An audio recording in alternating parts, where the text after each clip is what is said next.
আমি বিশ্বাস করি এখানে রণাঙ্গনের মুক্তিযোদ্ধাও আছেন, অথবা তাদের সন্তানেরা আছেন। আমিও এক শহীদ মুক্তিযোদ্ধা পরিবারের সদস্য।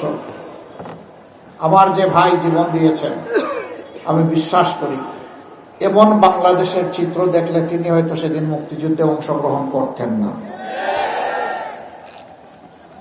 জীবন বাজি রেখে, জীবন দিয়ে যারা আমাদেরকে ঋণী করে গেলেন, তাদের প্রতি এই দেশ, এই জাতি, রাজনৈতিক দল আর নেতৃবৃন্দ কি সম্মান দেখাবে।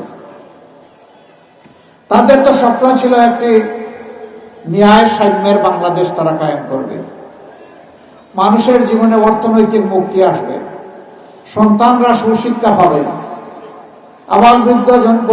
আবাল বৃদ্ধ বনিতা তারা তাদের স্বাস্থ্য পরিচর্যার সমস্ত অধিকার ভোগ করবে, সমাজে নিরাপত্তা থাকবে এবং ন্যায় বিচার নিশ্চিত হবে।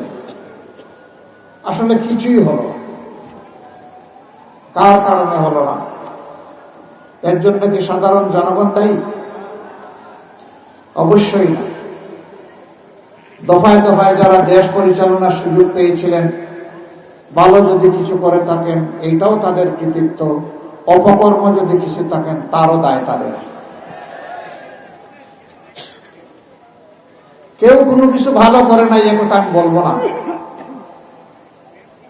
কিন্তু যে দেশটি আল্লাহ তাআলা সবুজে ঢেকে দিয়েছেন, মাটির নিচে সম্পদ আছে, মাটির উপরে সম্পদ আছে, পানিতে সম্পদ আছে, পানির নিচে সম্পদ আছে, যেই দেশে হাওড় বাওড়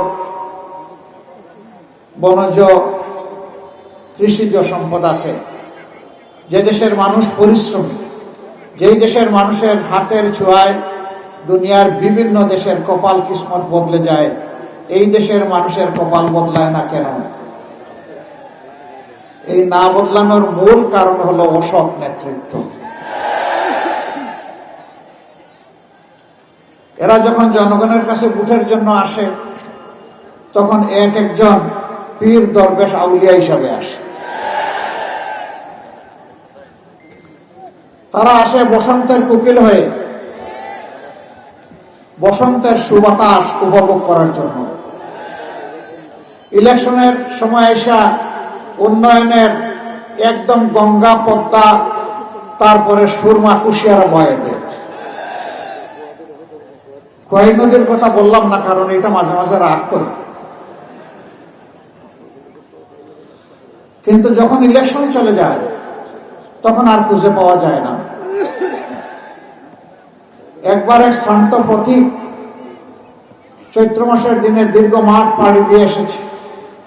হাঁপাতে হাঁপাতে এক জনপ্রতিনিধির বাড়িতে উঠেছে। উঠে বলে, স্যার, আমার তো পিপাসায় ছাতি ফেটে যায়, আমাকে কিছু পান করতে দেন। তিনি তার কাজের সহযোগীকে বললেন, তাড়াতাড়ি যাও, তার জন্য কিছু পানীয় নিয়ে আস। ওই বেচারা এক জগ ভর্তি পানি আর একটা গ্লাস এনে সামনে দিয়ে বলে যে আপনি পান করেন। এখন সে পান করে না। তিনি জিজ্ঞেস করলেন যে এত সময় আপনি বললেন ছাতি ফেটে যাচ্ছে, এখন পানি সামনে, জগ ভর্তি পানি, গ্লাস আছে, আপনি পান করছেন না কেন? কই, স্যার, এত বড় মাঠ পাড়ি দিয়ে 14 মাসে আসছি এই পানি পান করার জন্য। কই, তাইলে কোন পানি পান করতে আসছেন? কই, যে ইলেকশনের সময় যে আমাকে পান করেছিলেন, যে পানি ফুস করে উঠেছিল। কই, ওই পানি খাইতে হলে আরো 5 বছর অপেক্ষা করা যায়। বুঝতে পারছেন বিষয়টা? ওই 5 বছরে একবার ফুস করা পানি খাওয়ায়, ফান্টা, স্প্রাইট, এই ধরনের কোক যেগুলো আছে এগুলা খাওয়ায়। ওই সময় বলে যে যার দিকে তাকায় বলে যে আপনারে তো আমার ভাইয়ের মতো লাগে। এরপরে ইলেকশন যখন চলে যায় তখন ভাই তো দূরের কথা, একটু শালারও মর্যাদা দিতে রাজি হয় না। জনগণের সম্পদ তারা যুগ যুগ ধরে লুণ্ঠন করে নিয়ে গেছেন। আপনারা জানেন গত 15.5 বছরে কমপক্ষে 28 লক্ষ কোটি টাকা বাংলাদেশ থেকে বিদেশে পাচার হয়েছে।